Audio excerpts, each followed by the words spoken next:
பிரியமான சகோதர சகோதரிகளே, அந்த பங்கிலே அந்த அருள் தந்தை சிறிய குருவாக குரு பட்டம் பெற்ற பிற்பாடு பொறுப்பேற்று கொண்டார். பொறுப்பேற்ற நாளிலிருந்து மிக சிறப்பான ஒரு மறையுரையை அவர் வழங்க ஆரம்பித்தார். மக்கள் எல்லாருமே அவரை பாராட்ட ஆரம்பித்தார்கள். சாமி, நல்ல பிரசங்கம் கொடுக்குறீங்க, சிறப்பாக இருக்கிறது என்று எல்லாருமே அவரை பாராட்டி கொண்டிருந்தார்கள். ஆனாலும் கூட அந்த இளங்குருவுக்கு மனதிலே ஒரு விதமான நிறைவோ திருப்தி இல்லாத ஒன்று மனப்பான்மை. மக்கள் என்னதான் புகழ்ந்தாலும் பாராட்டினாலும் ஏதோ ஒன்று குறைபடுவதாக அவர் உணர்ந்தார். பிறகு அவராகவே அந்த குறை என்ன என்பதை அவர் உணர்ந்து கொண்டார். காரணம், மிக சிஸ்டமேட்டிக் அழகாக தன்னுடைய மறையுரையை எழுதி தொகுத்து சிறப்பாக சொல்ல ஆரம்பித்தாரே ஒழிய, ஆனால் அவையெல்லாம் தன்னுடைய அந்த அறிவினால் மட்டுமே அவர் செய்து கொண்டிருந்தார். ஆண்டவருடைய பலத்தால் அல்ல, ஆண்டவரை நோக்கி அவர் ஜெபிப்பதும் கிடையாது.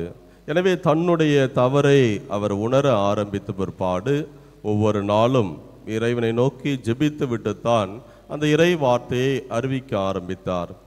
அப்பொழுது அதே விதமான பாராட்டு வந்தபோது இவருக்கும் மனதில் ஒரு மன நிறைவு, கடவுளுடைய வார்த்தையை நாம் சொல்லியிருக்கிறோம் என்ற அவருடைய துணையோடு அவர் எதை அறிவிக்க சொன்னாரோ அதை சொல்லியிருக்கிறோம் என்ற மன நிறைவோடு அவர் வாழ ஆரம்பித்தார்.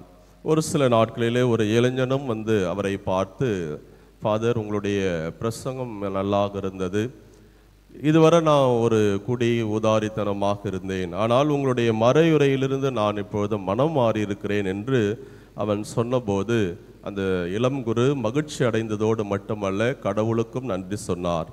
ஆம், அன்புக்குரிய சகோதர சகோதரி, ஒரு இறைவாக்கினர் என்பவன் மீண்டும் மீண்டுமாக இந்த நாட்களிலே வரக்கூடிய இறைவார்த்தை அதையே தான் வலியுறுத்தி சொல்லுகிறது.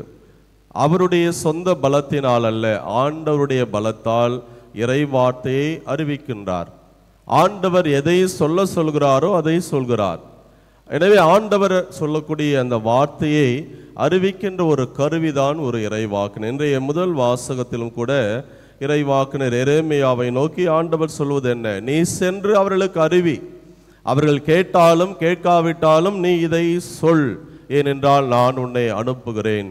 அவர்கள் கேட்டு மனமாறினால் அவர்கள் ஆசீர்வதிக்கப்படுவார்கள், இல்லை என்று சொன்னால் அவர்களுக்கு வரக்கூடிய தண்டனை அந்த சீலோமில கோபுரம் இடிந்து எவ்வளவு பேர் இறந்தார்கள் என்பதை எல்லாம் நற்செய்தியும் சரி, அதே போல பழைய ஏற்பாடும் அவளுக்கு தெளிவுபடுத்துகிறது. அந்த சீலோமில நடந்தது தான் இங்கேயும் நடக்கும் என்று சொன்னபோது மக்கள் எல்லாருமே எரேமியாவை சூழ்ந்து கொண்டார்கள்.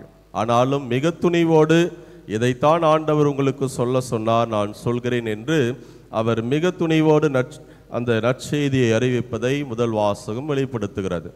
அதே போலத்தான் நற்செய்தியிலே இறைவாக்கினருக்கு மட்டுமல்ல, இறைவாக்கினருக்கு எல்லாம் பெரிய இறைவாக்கினராக இறைமகன் இயேசு இந்த உலகத்திலே வந்து தந்தை கடவுள் என்ன சொன்னாரோ அதையேத்தான் இவர்களுக்கு அறிவிக்கிறார்.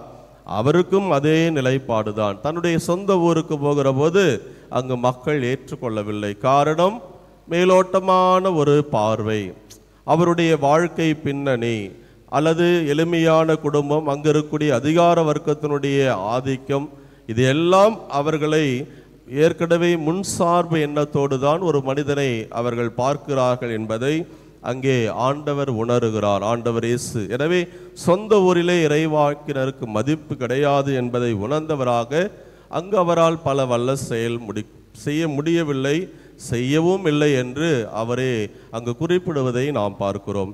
எனவே ஆண்டவர் இயேசுவுக்கு இறைமகனுக்கு அத்தகைய ஒரு சவால் தான்.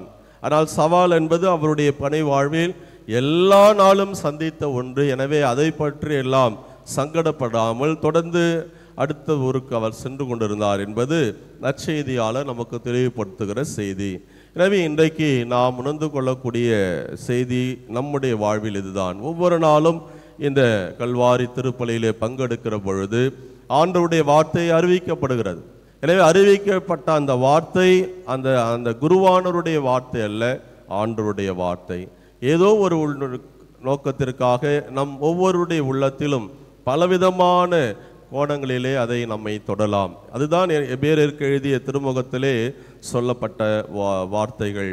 ஆண்டவருடைய வார்த்தை என்பது இரு பக்கமும் கூரிய கருக்கு வாய்ந்த ஒரு வாளை போன்றது. அது உள்ளத்தை குத்தி ஊடுருவோம் என்று சொல்லப்படுகிறது. ஒவ்வொரு காலகட்டத்தையும் இந்த சின்ன பேர் கொரிந்தியருக்கு எழுதிய திருமுகம் என்று நாம் சொல்லுகிறோம். இந்த சின்ன பேர் ரோமியருக்கு எழுதிய திருமுகம். அந்தந்த காலகட்டத்திலே ஒவ்வொரு மனிதர்களுக்கும் எழுதிய கடிதங்களை தான் நாம் இந்த இறை வார்த்தையாக வாசிக்கிறோம். ஆனால் இந்த இறை வார்த்தையுடைய மேன்மை என்ன என்பது, இது இன்றைய காலகட்டத்திலும் எல்லாரும் கேட்பவருடைய மனநிலைக்கு ஏற்றார் போல இருக்கும். அதுதான் இந்த இறை வார்த்தையுடைய சிறப்பு. ஒவ்வொரு நாளும் இறைவன் நம்மை நோக்கி பேசிக்கொண்டே இருக்கிறார். இறை வார்த்தை வாசிக்கப்படுகிற பொழுதும் அதை நாம் கேட்கிற போதும் ஆண்டவர் உரையாடுகிறார்.